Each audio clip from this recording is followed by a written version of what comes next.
So the bacterial ribosome, the X-ray structure is shown here. It came out in the year 2001. And this is the Crio-Electron microscopy map of the E. coli ribosome.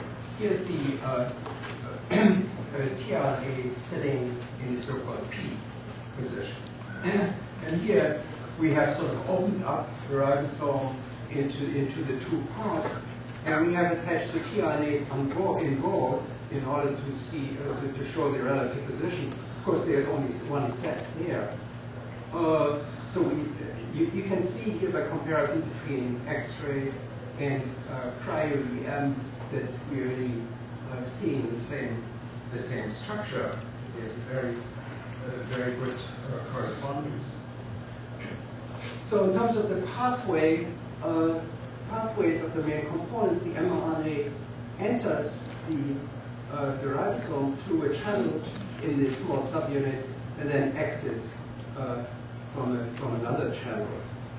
And this defines a small window here for the process of interaction with the tRNAs. What we show here is two tRNAs, one in the so-called A side, amino acid side, and the other one is the P side, or peptidal side. And they are closely sitting closely together both on this side and on this side. Here they have to interact with successive codons that are next to each other. And here they have to closely interact in order to hand over the polypeptide chain from one tRNA to the other. The growing polypeptide chain then exits through the large subunit. And here it can coil up to form the functional protein.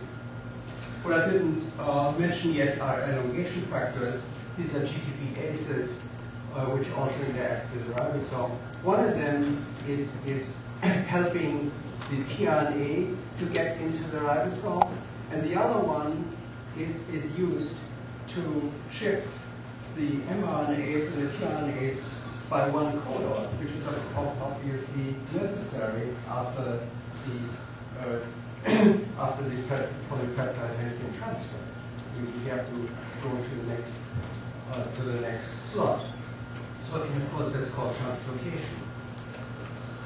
So the elongation cycle depicts the various processes in sequence. For each amino acid, incorporation of each amino acid in the polypeptide chain, we have to go through this full round once.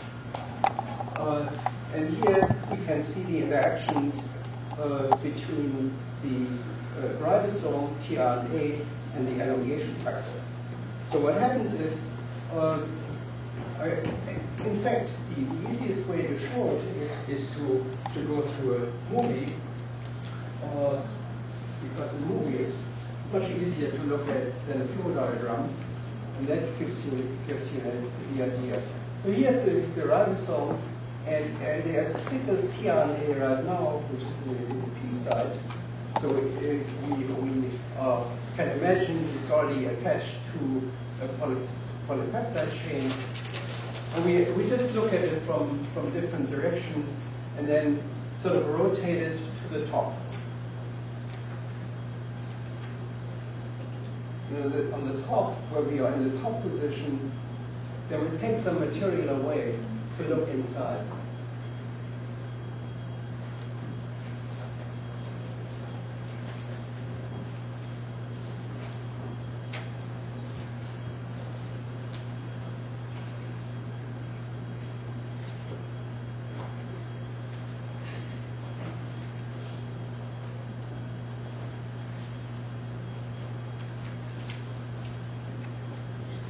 Okay, so we have taken this material away. Here's the mRNA, here's the tRNA, and now a new tRNA arrives along with EFTU. Okay, we get a codon anticodon interaction, and this tRNA is incorporated. It's recognized here, is incorporated. It carries an amino acid with it, which is now linked to the polypeptide chain. And then comes elongation factor G, which is used to translocate mRNAs and tRNAs by 1 unit. Okay? And so tRNA and mRNA move in concert to the next position. And that leaves the next codon to be recognized. Okay? And the process goes on, and I just show one more segment that shows how the tRNA that has now become useless is picked out of the ribosome. Okay, it was resting in the so-called E site and is now being disposed. So when we look at the way the tRNAs go through the ribosome, they go one step at a time, which is reasonable because otherwise they sort of would lose their footing in all directions. So you have principal attachment sites to the small subunit and the large subunit. And these are denoted by A, P, and E on both subunits.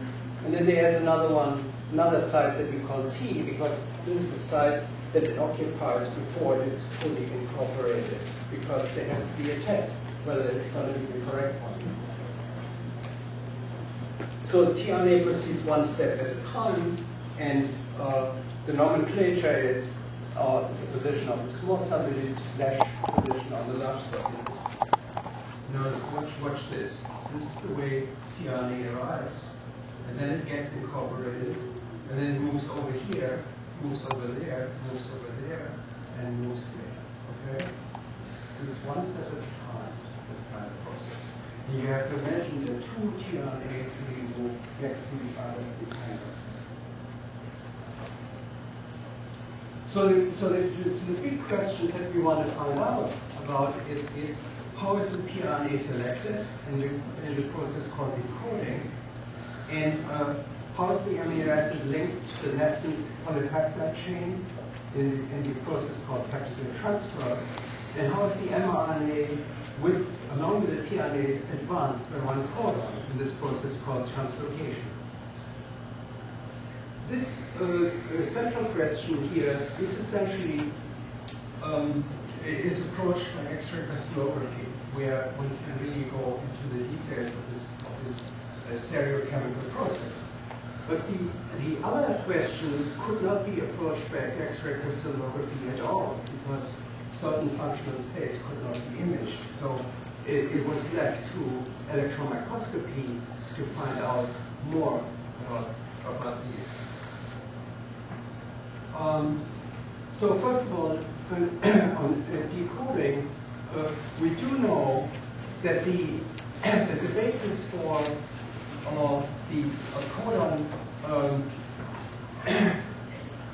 for the codon-anticodon recognition is the Watson-Crick pairing, and how is the correct one then selected?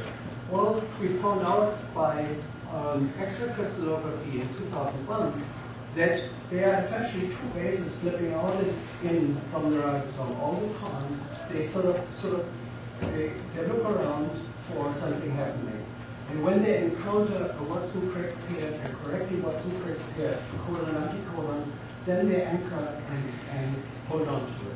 Okay, so a Watson-Crick pairing between tRNA and the mRNA gets stabilized on the ribosome. And that's the basis for the decoding process. And then we found out by cryo-electron microscopy that the tRNA enters the ribosome initially in a crook conformation as a molecular spring. And this explains the way it is recognized and rejected or accepted by the ribosome.